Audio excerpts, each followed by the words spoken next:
sobre a situação, infelizmente, que aconteceu nessa semana lá na região de Guaratuba, na BR-376. Aliás, chove muito em todo o litoral do Paraná e Santa Catarina já há dias, trazendo transtornos em várias rodovias. Serra Dona Francisca ontem teve queda de barreiras, trânsito interrompido, mas na 376 tivemos uma situação mais complicada, que o desabamento que ocorreu lá, né, a movimentação de terra, acabou literalmente varrendo carros, carretas.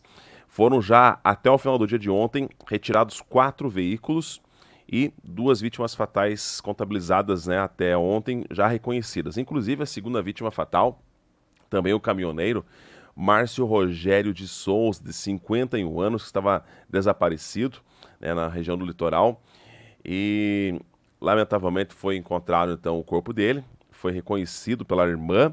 E, segundo as informações, o Márcio Rogério de Souza tem parentes aqui em União da Vitória, né? Tem primos, enfim, parentes de primeiro e segundo grau aqui na região de União da Vitória, onde, lamentavelmente, mais uma das vítimas. Segundo informações, é claro que não dá ainda para pontuar exatamente quantos são os veículos, mas as equipes, elas estão no número de 15 a 20 veículos, que estão ainda soterrados ou que as equipes não conseguiram chegar até eles, devido ao perigo iminente que ainda tem lá, né, para as próprias equipes que estão trabalhando no resgate. Vítimas, podendo ultrapassar de 30 vítimas. E claro, com o passar das horas, né, diminui-se a esperança de encontrar a gente com vida. Ontem, no final, então, do dia, as equipes, através do governo do estado do Paraná, fez uma coletiva de imprensa, né, para falar sobre esses casos. A gente vai começar a ouvir aqui o coordenador estadual de Defesa Civil do Paraná, o coronel Fernando Schunig, falando justamente sobre o trabalho que vem sendo feito e, claro, todos os cuidados, afinal, ainda existe risco de novos desmoronamentos e por lá a chuva não para. Acompanhe. Analisando alguns números, alguns atendimentos, está sendo feito aí o atendimento nos municípios de Morretes, Guaraqueçaba, Campina Grande do Sul, Quatro Barras, Piraquara e Curitiba, né, relativa aí a esse excesso de chuva e alagamentos. Até agora, pelo período da manhã, né, esses dados a gente tem que atualizar aí com bastante frequência, tem dificuldades, né, devido aos acessos. Nós temos aí cerca de 1.700 famílias que foram atingidas, que estão ou desabrigadas ou deslocadas das suas residências nesses municípios.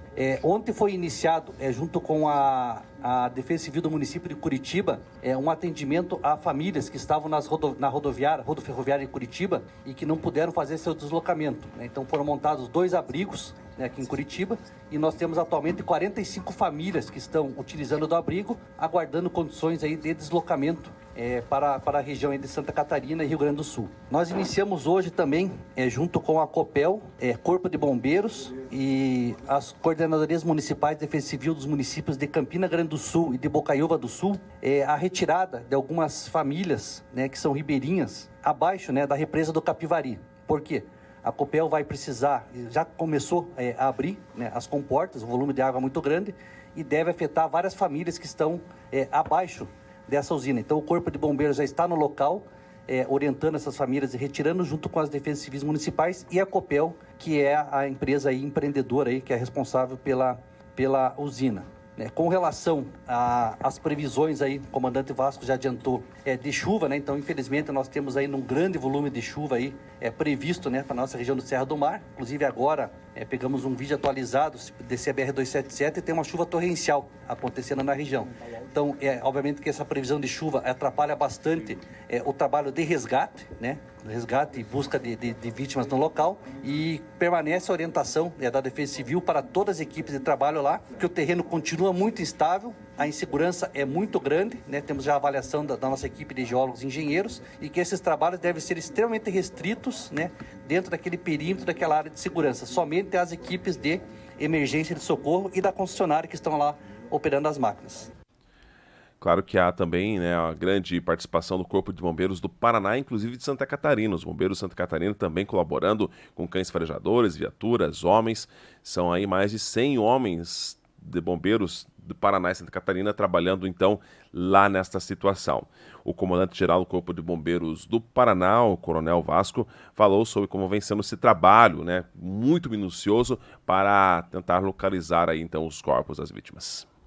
Então, o trabalho do Corpo de Bombeiros lá continua intenso. Hoje nós avançamos com a retirada de 3 veículos e mais uma carreta, onde nós conseguimos, então, fazer a retirada daquele segundo óbito no local. O trabalho lá ainda de alto risco para as guarnições do Corpo de Bombeiros. E esses trabalhos, então, não param, com aquela preocupação sempre com a segurança dos nossos bombeiros e um trabalho conjunto com a Defesa Civil, com os geólogos e engenheiros da concessionária.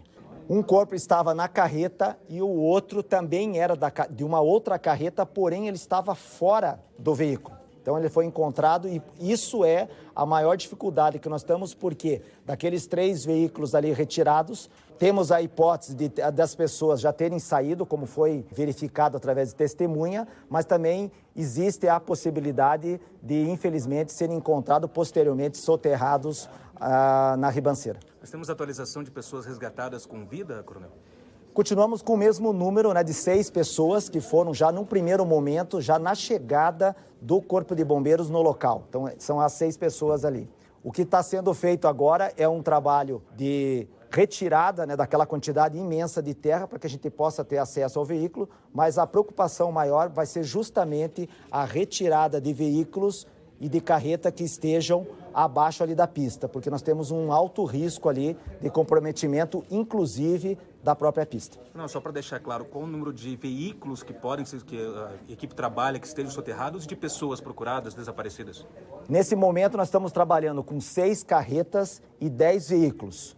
Uma previsão ali de quantidade de pessoas para ser encontrada, 30 pessoas. Coronel, o senhor falou na coletiva também que estão sendo utilizada a câmara termal, né? Como é que está essa situação, coronel?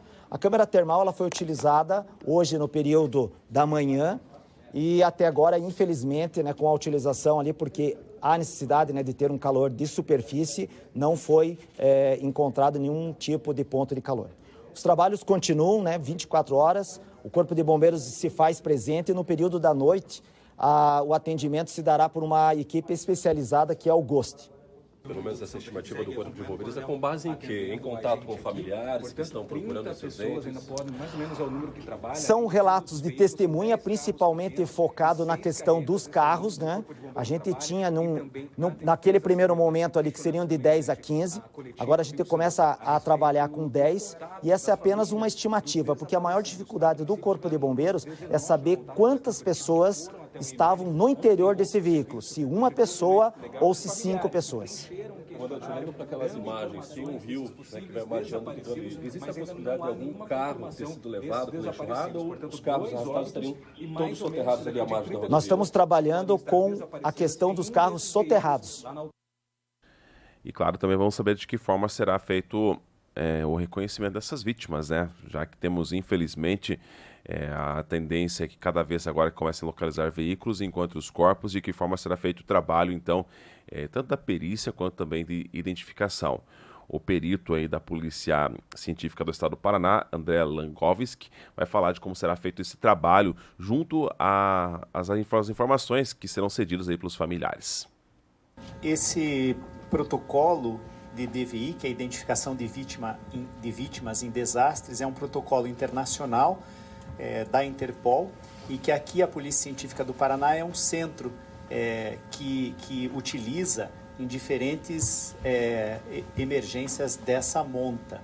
A grande questão, o grande diferencial desse protocolo de DVI, então existe uma comissão, a maior parte de membros da Polícia Científica, que é acionada numa situação de desastre como essa. E nós trabalhamos de maneira ininterrupta e se divide esse trabalho basicamente em duas fases. A primeira fase, que é chamada de antemortem, que é aquela em que nós recebemos as famílias para que nos deem as informações, maneiras de identificar essas vítimas mais facilmente. Então, desde documentos que as famílias tenham, mas também descrição de tatuagem e tudo mais. Existe a fase que é chamada de pós-mortem, que é justamente quando se faz o exame pericial daquele cadáver e aí sim tenta-se cruzar essas informações da fase antemortem, o que a família traz de informação, também com aquilo que nós identificamos no cadáver. Nós acreditamos, pela característica do acidente, do desastre, que, diferentemente, por exemplo, de uma queda de um avião, nós não vamos ter dificuldade em identificar rapidamente essas vítimas e, com isso, fazer a perícia e entregar o corpo para a família. Existe, para isso, quando ocorre um desastre desse, então existe um telefone de contato que as famílias elas ligam e elas podem dar informações. Nós recebemos essas famílias lá no IML, num local separado, para preencher um formulário onde nós conseguimos, através desse formulário, as informações que são importantes para facilitar a identificação desses corpos. Isso aconteceu ontem. Como por conta da característica do desastre, nós acreditamos que esses corpos eles vão vir aos poucos, mas mesmo assim nós estamos já recebendo as famílias, até para que isso também corrobora com a ação dos bombeiros, porque se existem vários familiares procurando uma pessoa, é sinal de que essa pessoa pode sim estar lá junto ao desmoronamento, enfim, esse automóvel. Então, esse é o protocolo de DVI que nós acionamos nesse caso.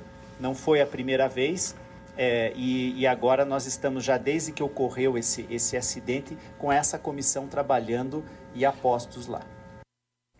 E claro, né, que a rodovia continua totalmente bloqueada, né, por alguns dias até a retirada das vítimas e posterior trabalho de contenção, né, para evitar novos deslizamentos. Acontece que, né, toda a faixa litorânea do Paraná e Santa Catarina tem pontos com interdições parciais, algumas interdições que sejam os bloqueios já de forma total.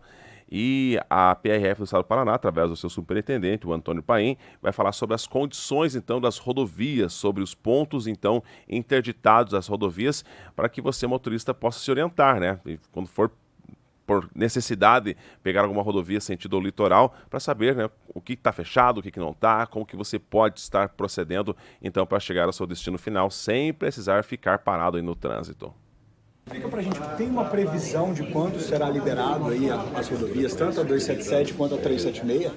Ainda não temos previsão, nós temos uma situação de muita instabilidade no local, equipes estão atuando, na 376 a concessionária, a Defesa Civil, o Corpo de Bombeiros, a PRF, atuando no local na questão de resgate a vítimas, remoção do material e justamente na busca também de estabelecer a normalidade. Mas nós temos uma condição de instabilidade e a previsão é de ainda levar alguns dias na 376. Temos muita chuva acontecendo também na BR-277 e isso nós temos técnicos em campo verificando, juntamente com a Polícia Rodoviária Federal, analisando as alternativas. Mas no momento nós temos ainda uma condição que vai levar alguns dias para estabelecer a normalidade na região.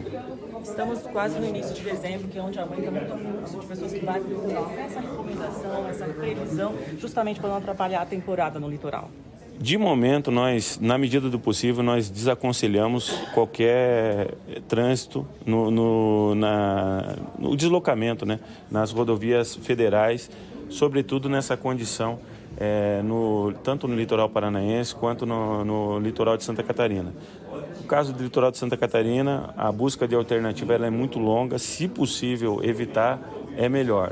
Se não, é buscar a alternativa, né? Nós sabemos da necessidade, a questão da circulação ela é um ponto muito importante, preponderante e nós vamos buscar da melhor forma possível estabelecer a normalidade. É claro que isso independe da ação da Polícia Rodoviária Federal, envolve os órgãos técnicos responsáveis para uma atuação no local e estabelecer a condição da circulação.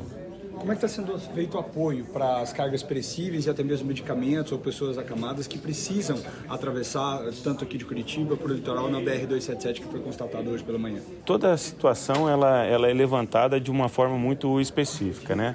E também a gente tem que ter a condição, né, de dar segurança para transportar, né? Isso é tratado com a Defesa Civil, também com o órgão rodoviário, para justamente em situações específicas nós conseguirmos fazer a condição do transporte, do deslocamento. né, nessas condições. Existe a possibilidade na BR-277 de funcionar em meia pista para que tanto suba quanto desça a Serra do Mar? A busca é justamente essa. Nós temos que fazer isso com segurança. Sabemos que os dias vão passando e as necessidades elas vão aumentando, mas a busca é essa.